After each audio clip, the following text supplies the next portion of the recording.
आप चित्र में दिखाए गए चौराहे पर पहुंच रहे हैं। कानूनी रूप से आवश्यक कार्रवाई क्या है? ए. चिन्हित रेखा से पहले पूरी तरह रुके, फिर सुरक्षित होने पर आगे बढ़ें। बी. लगभग रुकने तक धीमे हो और यदि रास्ता साफ हो तो आगे बढ़ें। सी. केवल तभी रुके जब अन्य दिशाओं से यातायात आ रहा हो। डी. अपने दाईं ओर के वाहन को रास्ते का अधिकार दे।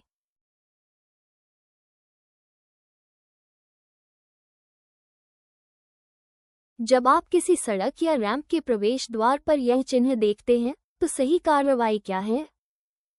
ए. सड़क या रैंप में प्रवेश न करें। बी. धीमे चलें और अत्यधिक सावधानी से आगे बढ़ें।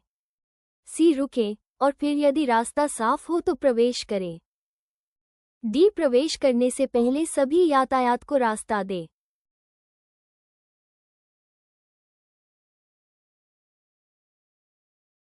जब आप किसी चौराहे पर यह चिन्ह देखते हैं तो आपको ए. धीमा होना चाहिए, रुकने के लिए तैयार रहना चाहिए और अन्य यातायात और पैदल चलने वालों को रास्ता देना चाहिए। बी. पूरी तरह से रुकना चाहिए और सभी यातायात के गुजर जाने तक प्रतीक्षा करनी चाहिए, फिर आगे बढ़ना चाहिए। सी. अपनी गति बनाए रखनी चाहिए क्योंकि आपके पास रास्ते का अधिकार है। डी. केवल तभी रुकना चाहिए जब यातायात आपके बाईं ओर से आ रहा हो।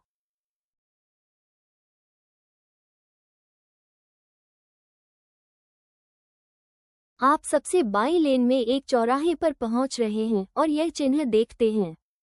आपको क्या करना चाहिए? ए. आपको बाईं ओर मुड़ना होगा। बी. आप बाईं ओर मुड़ सकते हैं या सीधे जा सकते हैं। सी. ये लेन उच्च अधिभोग वाहनों के लिए आरक्षित हैं। डी. आपको दाईं ओर विलय करने के लिए तैयार रहना चाहिए।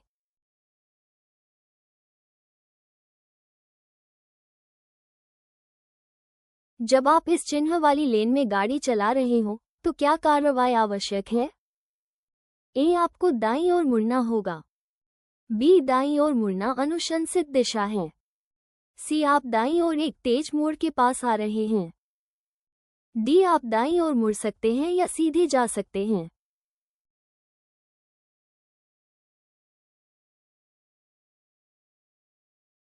आप एक व्यस्त चौराहे पर पहुंचते हैं और पाते हैं कि बिजली गुल होने के कारण ट्रैफिक लाइट पूरी तरह से बंद हैं। आपको इस स्थिति से कानूनी रूप से कैसे निपटना चाहिए?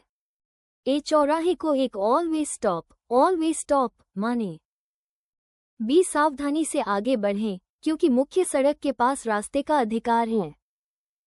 सी. रुके और एक पुलिस अधिकारी के आने और यातायात को निर्देशित करने की प्रतीक्षा करें। डी. केवल उन वाहनों को रास्ता दें जो आपसे बड़े हैं।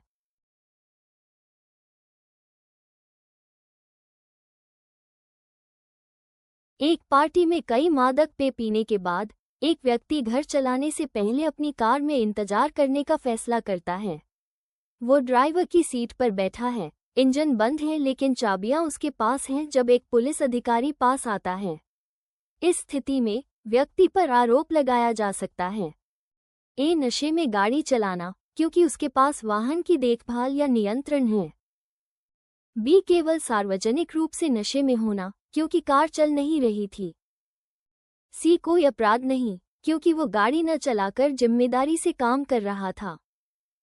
डी. एक चेतावनी लेकिन कोई आपराधिक आरोप नहीं।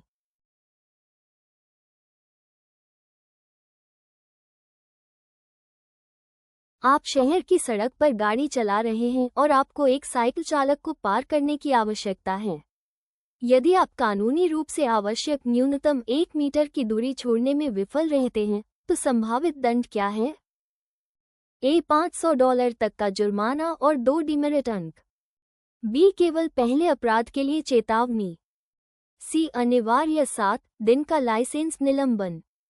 डी. 4 डिमेरिट अंक और अदालत में उपस्थिति।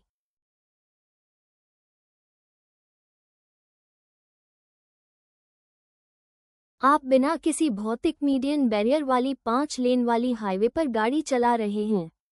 विपरीत दिशा में यात्रा कर रही एक स्कूल बस रुक गई है और अपनी ऊपरी लाल बत्तियां चमका रही हैं। आपको क्या करना आवश्यक है? ए एक सुरक्षित दूरी पर रुके और बत्तियों का चमकना बंद होने तक प्रतीक्षा करें।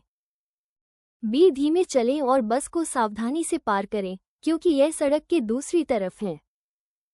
सी अपनी वर्तमान गति पर चलते रहें क्योंकि आप कई लेनों से अलग हैं। डी रुकें और फिर धीरे धीरे आगे बढ़ें यदि आप देख सकते हैं कि कोई बच्चा पार नहीं कर रहा है।